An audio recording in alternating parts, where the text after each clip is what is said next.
At palaang yan, kilalang kilala nyo na ano. Ay ito na atan si Josh ang pinaka-cute na vampira na hindi dugo ang gusto, kundi ang puso ng 18. Naks naman. Aba, kung gana rin naman kapogi, ang vampira nasisip-sip ng inyong dugo, wari ko'y marami na din ang magbo-volunteer. Kahaba ng pila, ano? Ay si Josh ang mga ngawit. Kung ganda rin naman ang iyong mabubungaran araw-araw sa pagkising. Oh my God. Para ka nanalo ng loto na wala ka namang hawak na ticket. Kauswerte. Wala pala ako sa bahay. Ay Josh, nasa puso ka ng mga bibi mo. Ay, BBQ pala. Walang jungiti yan Talaga namang nakakalimot no? Kung merong cash ng bayan, ay si Josh ay forever valedictorian. Itong ating si Josh, kung merong butuhan ng pinaka-baby face, ay lagi itong pasok sa tabi. Tingnan nyo naman ang mukha. Abi talaga namang baby. Hindi tumatanda, ano? Talaga namang kaganda lang ngiti ng ating sob. Tama na ang pakilig, Josh, at masyado nang mainit sa iwan, Ari na baga ang sinasabi ko? Kahit anong init sa barbecuehan, talaga namang nginig sa kilig ang mga nasa ihawaan.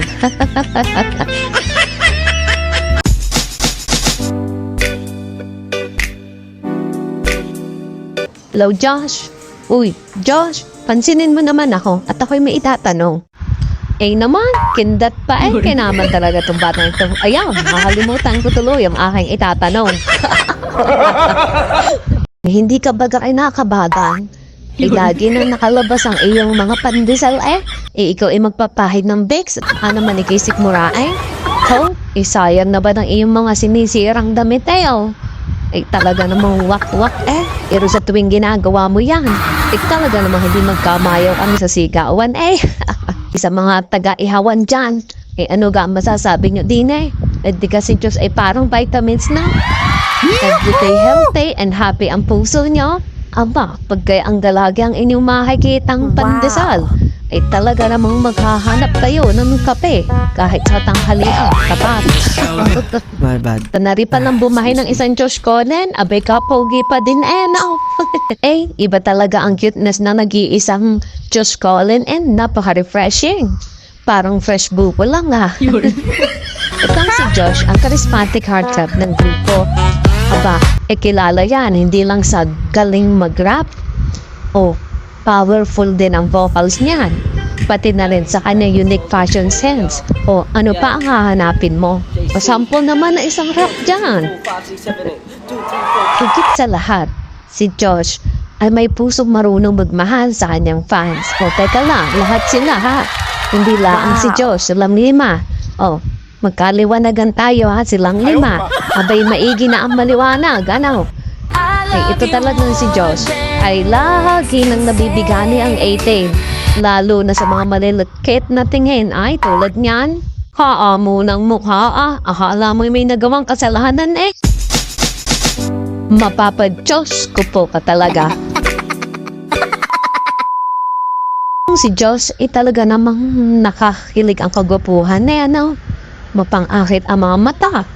Abay parang naglalakbay sa kaluluwa mo Mapang-akit ang ngiti. Ibigay ang tanawin ng puso mo. Apansin nyo ka, pag si Josh tinititigan niya, abay para ka siyang mula sa isang romantikong nobela.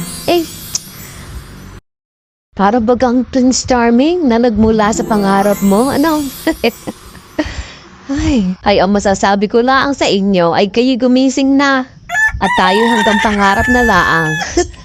Yan ang katotohanan. Ang tsakit na.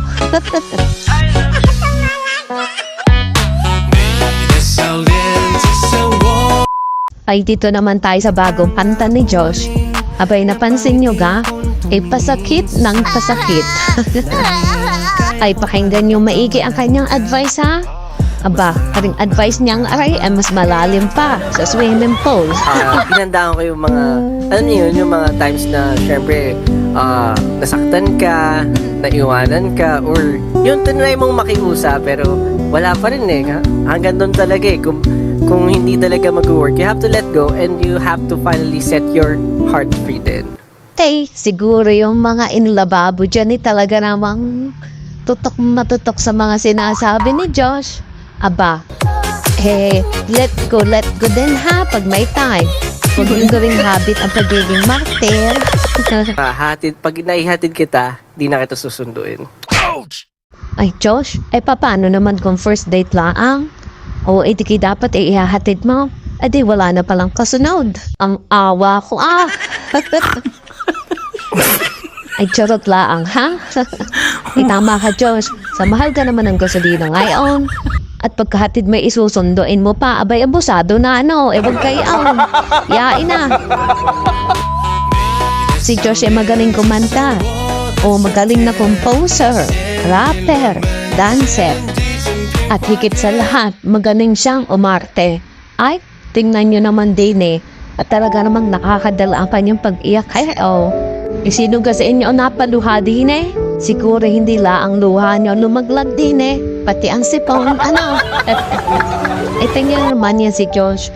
Kahit umiiyak, ang pagkakapogi pa rin Ika nga nakakadala. Parang sasabayan mo din sa kanyang pag-iyak, yung iba diyan, pag naman umiyak, talagang mang masasabihan mo ng tama na nga yung pagpalahaw mo. Hindi ka na talaga hindi kayang gawin ng isang Diyos calling teka lang, marunong ka gang magluto? Josh, marunong ka ba magluto? Kapag ako nagluto para sa'yo, ma-inlove ka agad. Nakauhimlay ng malala. Popo, wala ka na pala talagang hahanapin pa sa isang Diyos calling. Paano? Sa susunod na laang ulit ha? Babu.